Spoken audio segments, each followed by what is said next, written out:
We're now a full week away from the NFL draft. We're still reviewing it here on Bengals on the Brain. I'm Joe Goodberry because last week's episode was two players that I liked but had concerns with in their profile and excited to see, how they develop and what type of players they can be for the Bengals.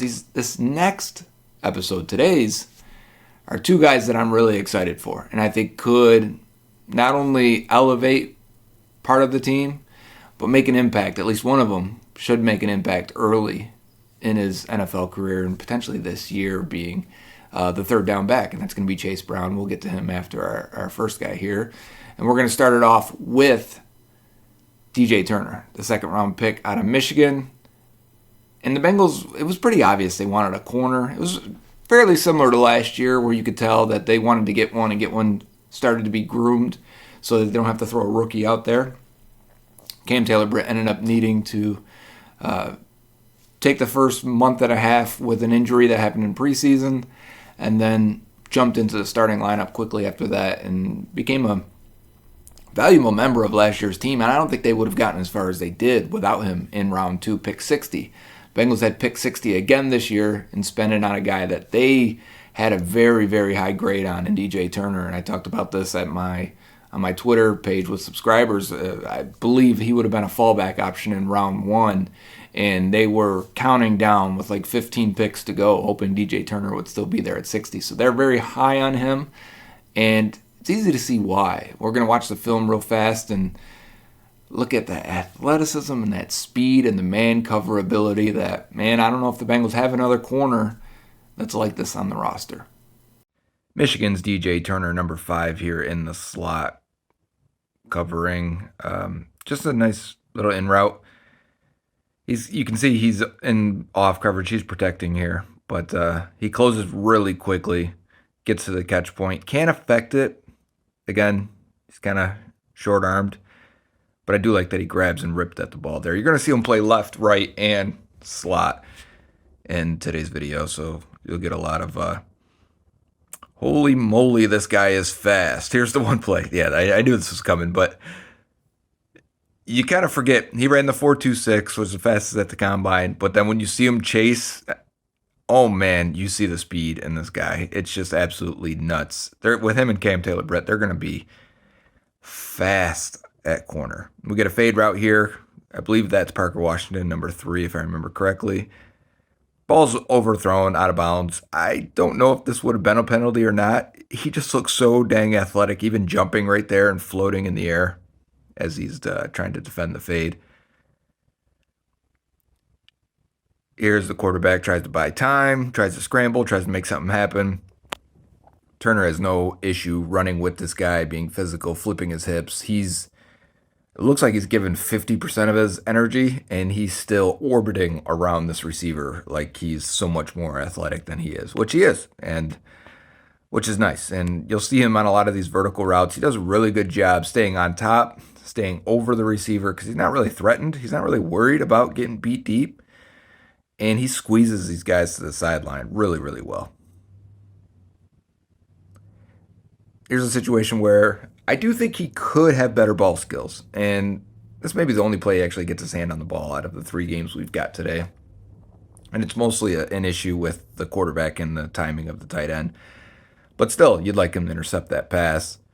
He's covering Brenton Strange here on an out route, and the quarterback tries to go make a play happen. And so he should be the more athletic guy here. And you can see he's like not even stressed slightly. Like this is a guy that goes in second round too, Brenton Strange, and no issue for DJ Turner. Turner's going to drop back into zone here and pick up the tight end 44. I think it's a tight end either way. And you'll see the quarterback's actually looking for that as he's got a guy going to the flats, hoping to get all the attention. He's going to hit 44 upfield. It's not there because Turner gets on him, and then the third guy that's doing the drag route deep, or in the middle, I should say. Turner gets off the block here, helps make the tackle. He does use, even though he doesn't have the length, does use his long arm, one arm to really maintain as much control as he can in those situations. It's probably the only play he got beat on in this game. And it's just an in route that ends up being thrown into the dirt. And he's mad about something, so I wonder what that was, if he was expecting help underneath or something else there. But, to be something to ask him, or I'm sure the coaches probably wonder what he's doing or what the communication is before and after plays. But yeah, so we got to play underneath here. I like how he fights through the traffic. They're trying to bind those guys up. You'll see this happen again later in a different game. But he does a good job fighting through and staying with them. I like this play, even though the ball's never coming. You got like a slot fade option or a combo route, and he was just so quick and in and out of his breaks. You can just see it. Here's another one. Look at the way he changes direction on each of those. It's just his foot hits the ground, man, and he is moving in another direction. He is extremely agile, and the acceleration is matching of his speed. And just that's a rare combination to see a guy that can flip his hips and move just so effortlessly. Next game's versus Ohio State, and I believe this is Marvin Harrison Jr. on the outside there. The ball just ends up getting thrown up, and he does just such a great job of toe tapping and catching it on the sideline. Not much Turner could do here. You will, if you check the HD like camera angles of the TV copy, this is where you wish he was a little bit longer to maybe affect the play a little bit more, make it a little bit harder of a catch. But he made it as hard as you possibly can be on the sideline. You just get beat by a guy that probably goes top 10 next year in the draft. Here's a chance for him to come up and make a play on a wide receiver like bubble screen, and he fails to make the tackle. And then the other defender grabs the face mask. Not that that's Turner's fault, but if you make the tackle, you don't give him an extra 15 yards, right? Comeback route, watch the way he clicks, closes, makes a stop. Still a chunk gain, but, not a splash play chunk, but most of the what was needed to gain a first down. So, but I just wanted to see his change of direction, fluidity, how quickly he can burst and go from a stop to a start position again. This is a drop by Harrison. I don't think Turner affects this play at all. When I saw it in slow motion, I just think that's a drop. So no credit there. I actually think that would have been a decent play by Harrison had he not dropped it. But continuing on, throws underneath. He's definitely playing deep. I wish he was a little more aggressive in coming up. I showed earlier the comeback route where he's bursting and hitting that guy as soon as he makes contact with the ball. He's getting hit by Turner. Here, he's waiting. He's a little more patient, a little more hesitant to get in there. And here's the opposite. He gets aggressive again, going to take on this block, going to ride him all the way to the receiver that's taking the screen pass. The receiver drops it. I don't know if he sees Turner coming up at all or whatever happens there, but aggressiveness pays off in that scenario. And again, on the next play, someone must have gotten his ear about being a little bit too passive on the previous play, because that's 2 plays in a row now where he's really coming downhill, really fighting hard on this, making contact with the receiver and trying to play the ball. So I like both of the last plays to make up for the one that we saw 3 plays ago. But then here, you kind of wish he was a little bit more into it, I should say, because this is a very common play. When the quarterback starts to scramble, you break to the sideline as a receiver, you fake upfield, come back, just to create a little bit of separation, and hopefully the quarterback can hit you on the sideline. So you should almost expect that to come. Here he's in zone coverage. He's got to basically protect the corner route and the flat at the same time, not really give away either one. And then when you force him to check it down, you burst, get down, make the tackle in the flat to a minimum gain. And he does that. So good job by Turner. More zone coverage here as we get to one of the final plays of this game. And you see as he lets the receiver go to the safety, tries to pick up the next guy, at least gets in the passing lane to make it more difficult on the quarterback and the receiver. So, I liked it when just a second ago on the other angle, he kind of is going to come up and play the quarterback and then realizes, oh, they're trying to attack me from behind. Let me go and get in that window. Here he is in the slot very early against TCU. This is the final game of Michigan's season. They're going to try a slot fade, and he is just all over it. Just the ball goes out of bounds, of course. Mazi Smith gets in on the quarterback. But Turner doesn't look stressed at all. He is definitely fully aware of his speed and ability to recover if he has to. They sent him on a blitz here, which I think is fun. He plays a slot a lot in this game, and I wonder if that's what the Bengals saw and thought, maybe he could do this. Maybe he could be a nickel guy that has rare speed inside, because normally those guys don't have that. He's got the agility, quickness, and speed. If he can just be a little bit more physical, I think he'd be ideal inside. And you see him make a tackle on the very next play as I'm talking about it, breaks off the receiver, gets downhill, doesn't let the guy shake him, sends him back to his help, protects the outside, and helps make the tackle. Again, he's not a great tackler, though, because here he is right here. I think he just hesitated a little bit too much. You can't lose the ball carrier. You can't let up just a little bit here as he breaks down inside. And then the length and strength, just not enough. Just not enough from Turner. He is on the small side. He's on the stubby side. And it affects him at times. So they let him get another chance on this draw play. Go ahead. If you don't have a receiver on your side, go ahead and knife right in and try and make a play in the backfield. And he does. If he was bigger and stronger, he might stop this guy right away. But he holds him to a minimal gain. In the slot again, slot fade, meaning we're running this slot guy vertically all the way down the field. The receiver stops for this ball. I don't know why he is looking for a flag here. He should just run right through it and underneath it. But Turner's on it. He's not even running full speed, right? He was going to play the hands, it looks like, and I can see why that may look like an opportunity to throw a flag from the receiver's perspective, but you got to run through it. And again, he's on top right here, just completely in stride, in control the entire way. Never stressed, never worried about it. He's squeezing him to the sideline. He looks back at the ball twice and doesn't lose the receiver. That is a good mark of a man cover corner when they can do that and not panic. And he does right there. But then you get your revenge here, I think, as the receiver. It's a really crisp, nice route, stemming it inside, getting him to look inside at the quarterback and then breaking it out. The ball's thrown poorly. But that's probably the one play he loses in coverage in this game, because I think otherwise his losses came as a tackler. And here's one at the end of the game. Michigan needs a stop. It's a good job by the other receiver of tying up Turner and then coming down and tying up the other defender that's coming across and covering the receiver. But you need your guy to make a tackle here. You cannot have this type of miss and allow it to turn into such a big gain. And he's got plenty of body there to wrap that up. No excuse. That's a bad miss. That's probably his worst play of the season, of the 8 or so games that I watched. Probably because of the moment as well. It's such a big moment. Here he is in zone. Guy just comes underneath. Step up, make the tackle this time. Because you guys need one more stop in order to try and get this ball back. Give your offense at least a chance, even if it's a small chance. Here's it is, third down now. Come across in man coverage. Fight over the top. Don't get caught in that trash. Click, close, be an athlete. Be fast. Be as fast as you are and make the tackle. And DJ Turner does it. Does it make up for everything? No, it doesn't. But you got your offensive ball one last time. So DJ Turner probably starts the year behind Chidobe Awuzie, who's coming back, unless they want to rotate them and get Turner, some snaps early while Awuzie is probably on a pitch count, if that's a thing. Maybe Sidney Jones is ahead of Turner early, and because he's a veteran and he's the one who takes those snaps, if that's a thing. But every year of the past few years, the Bengals have gotten to that fourth corner. So DJ Turner will probably play a lot, and if not, man, having a 4-2-6 gunner on special teams is going to be pretty awesome. And I mentioned the 4-2-6 before, but he's 5'11" in a quarter, 178 pounds. And we did an episode on Emmanuel Forbes and talked about his weight and how it doesn't really affect him at all. And he's got the long wingspan and long arms and the frame to fill it out.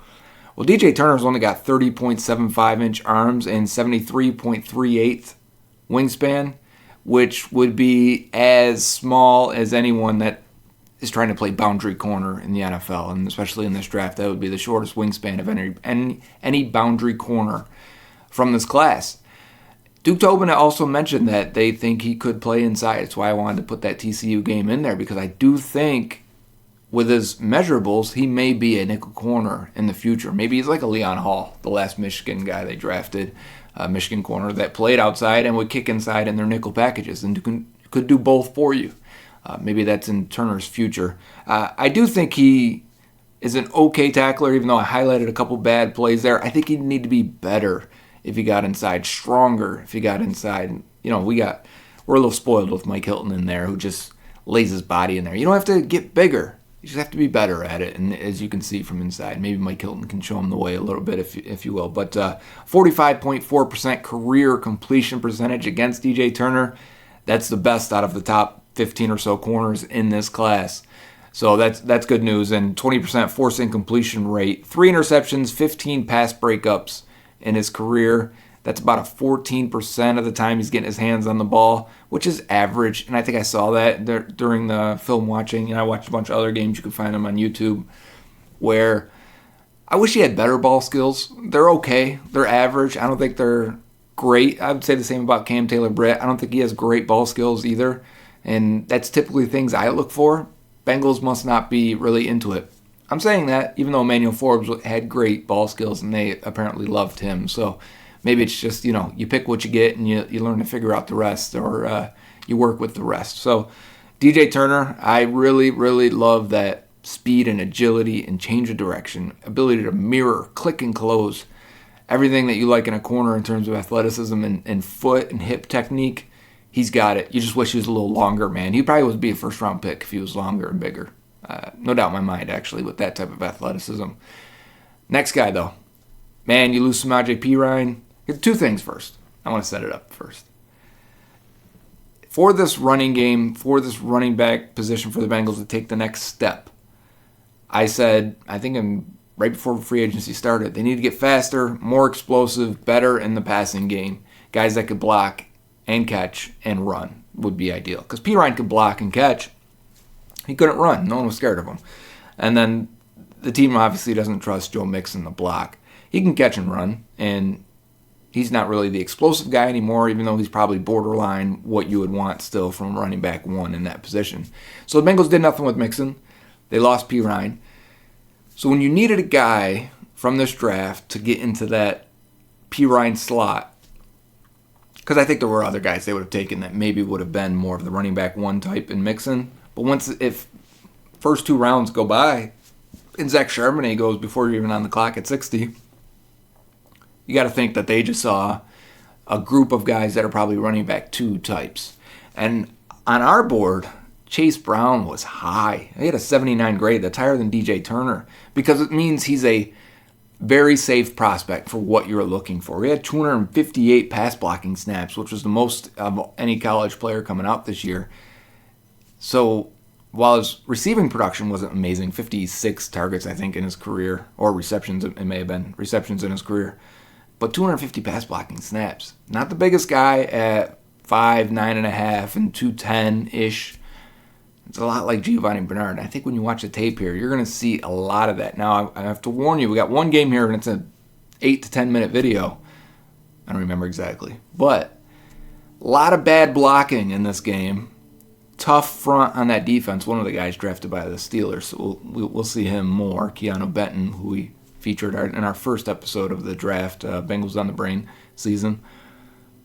But wait for the payoff on Chase Brown. So he's going to grind and run into the wall, but he's not going to flinch, and it's going to pay off for him.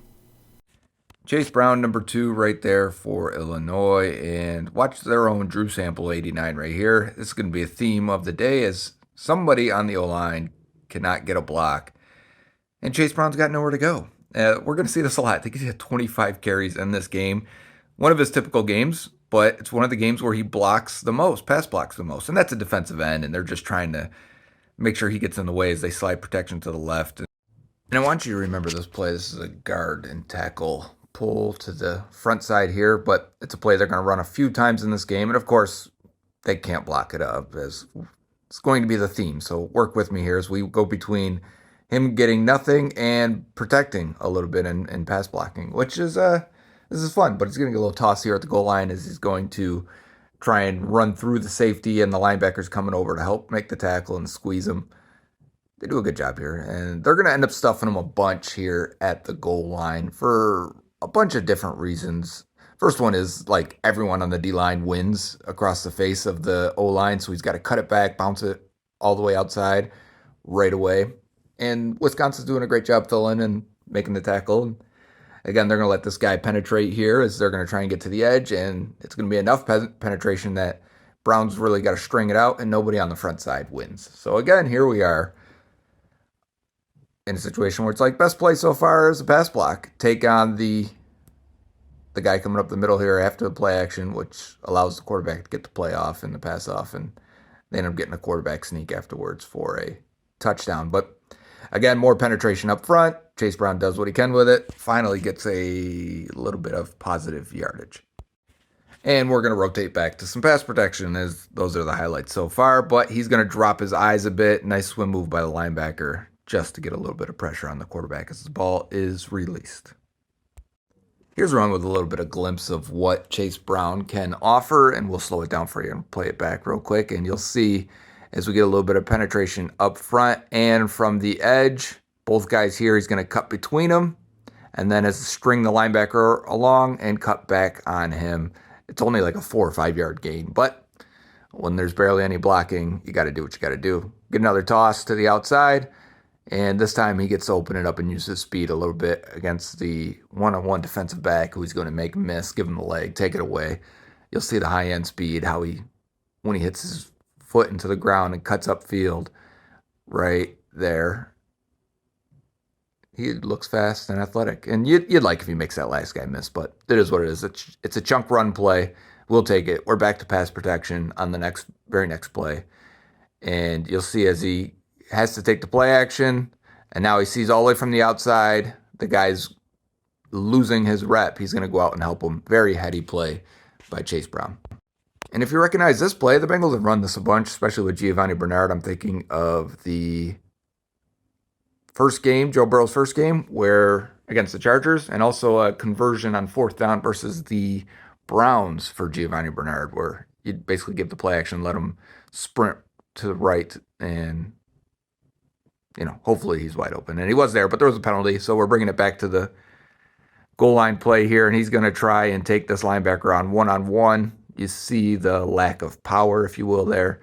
And we're back to the guard tackle pulling. Again, this is important because even though there hasn't been a lot of blocking available for Chase Brown, like here right here, it's just somebody is always losing. It doesn't compromise his reads. It doesn't compromise his vision. He still sticks with the plan. He still sticks with what the rules are. And by doing so, eventually he'll break one. Again, more pass protection, helping out your tight end there that's blocking the defensive end. Not a good idea, but it's nice to have the running back help out there. Outside zone run this time out of the pistol, which Bengals started doing a little bit more of last year. I wonder if that's something they're going to really incorporate and try and bring into this offense a little bit more. Watch Chase Brown's eyes here, okay? So again, pass protection play. And he's eyeing this guy on the edge here, 13 the whole way. Like you can see the stripe on his helmet is slightly cocked to the right, our left. And as he's going to go in to sell the play fake, he's still looking at the edge. He sees it the whole way. He actually takes a peek inside and makes sure 36 isn't running free, and then comes back out, gets 13, just enough for the quarterback to get the ball off and get a nice chunk play to the receiver on the outside. Again, heady, smart, pass protector. Really only limitation is his size and strength. The same way Giovanni Bernard was. These guys are good blockers, at least intelligence-wise. I feel like you definitely see it in this game. Oh, so here we go back to a similar play as earlier. As everyone's down blocking, it's going to leave the linebacker free. Last time he tried to take on that linebacker. This time he's going to say, okay, I'm going to follow my blocks inside a little bit more. And as 90 gets blocked inside so far, he actually ends up filling the hole that Chase Brown probably would have scored on there. I thought his timing and patience was really good there. Just unfortunate as somebody's consistently winning on that Wisconsin defensive line and just giving them no room to run. But Illinois is staying with it and starting to get a couple of plays here for at least 3, 4, 5, as there was nothing in the very beginning. Starting to break some, and here we are, busting it loose for a 49-yard touchdown. This is on the guard tackle pull again, and it's a play they've tried to run a few times, and finally it's going to work, and finally it's going to get all blocked up, but it's actually going to be missed a little bit here by the tight end on the edge, who's going to try and help combo block the D end, and then he's got to climb up and get the linebacker. And then the guard and tackle should pull and get the other two defenders on that side. So here's one, and then the tight end missed. So now the tackle's got to take on that linebacker. Chase Brown sees it, plants, cuts upfield, gets square again, and hits the Jets. It's a really good run from him. He sees it clearly. His patience is correct. His footwork is correct. His timing is perfect. He hits the right hole almost every single time when you're watching him. the lack of blocking in front really doesn't kill his spirit. He sticks with it, and I appreciate that a lot out of Chase Brown. And we're back to some tough runs, but we got outside zone play here, and we're going to end up going over the rules a little bit here on this and have a little fun while we've got a good feel for what Chase Brown can and can't do. And he's aiming for the left outside edge, right? And his first read is the edge defender. So as this tackle gets on him, is the edge defender inside or outside? I would say his head is more inside or even, so Chase Brown takes it. As soon as you see that guy's being blocked, you just hit it. You don't even wait. You try and get to that edge, and he does there. And again, I'm just pointing out some of the inconsistencies on the O-line, which just allows them to have no shot at all to do anything on those. And it's about 1 every 2 plays where somebody on the O-line just completely messes it up for Chase Brown. Here, he's just not faster than this linebacker. It's actually a really good pursuit and angle by that linebacker. And more pass protection. Psych, it's a screen pass. So that's his only official catch of the game, even though he had that touchdown earlier that was called back. Inside run with not much going on in front of him. And we end up going to this next play where Chase Brown is going to follow the guard tackle pulling again, gain 3 or 4 yards, but it looked like Keanu Benton snuffed that one. And we got a wide zone again here. Again, let's go over the rules. 1 and then 2. So your first read is the edge. Your second read's the D tackle on that side. So as the edge guy is outside of the tackle, and then he's going to say, okay, D tackle, where are you? You're definitely going outside, so I cut it up. And you just hope you never get to the third, fourth read of the next guy, whether that be your nose tackle or the linebacker on that play side. And again, we end it the way we started it. So Chase Brown, man, 4-4-3. So he can hit the explosive plays. We saw it in that clip in that game against Wisconsin. He did have the one real long one. He had a couple other splash runs. But he's very technically sound. Very good vision. Just hits the right hole, makes the right read. Very, very consistently ran outside zone, ran inside man and gap stuff. He ran from shotgun to pistol, even some under center. So Chase Brown, it looks like he's ready to come in and play. He's probably going to have to beat out Travion Williams. I think Williams may get the first crack at being the Perine replacement. He's put in the work and the time, and he wasn't a terrible prospect either as a 5th-round pick. So I do think he'll get the first crack at it. I just think Chase Brown's speed is something that they don't have with the other guys. If we're excluding Chris Evans, which it seems like we should if we're following how the coaches have handled him the last year and a half, 2 years. But I've seen a lot of people bring up his fumble rate in college. And remember, they used him a lot last year. I mean, they gave him 300-something touches as a senior in 2022. Just way too many. It is, and you could see even in this game, he gets 25 carries and they're just running him into a wall. And I think he started to have a couple issues fumbling because of that, because he's getting fatigued, getting tired. It's a different thing. Most of his fumbles came this year. He didn't have that issue in previous years. But he had a fumble once every 81 touches. That's pretty extreme. If you're giving him 20 touches a game, that's once every 4 games. If he's just a part-time guy, 10 touches a game, well, that's once every 8 games. But still a lot. But not to be alarmed, it's something that they believe they can fix, because Joe Mixon fumbled it once every 91 touches, which also was a pretty poor rate coming out of college. It's something he's had almost no issue with with the Bengals. And then Travion Williams and Chris Evans, both, 1 fumble every 74 touches coming out of college. So they were even worse than Chase Brown. So don't think it's a big issue. I think it's something they'll work on and try and improve, as they do with all the guys on the roster. Receivers, running backs, tight ends, quarterbacks. Ball security is an important thing, and it's something they will continue to work on. I like Chase Brown a lot. The only issue with him is he's 23 years old already. Typically, you want those guys to be younger, and I wish his missed tackle rate was higher. I wish he had more of an opportunity to show that athleticism. You see it in flashes. You watch some of his highlights on YouTube.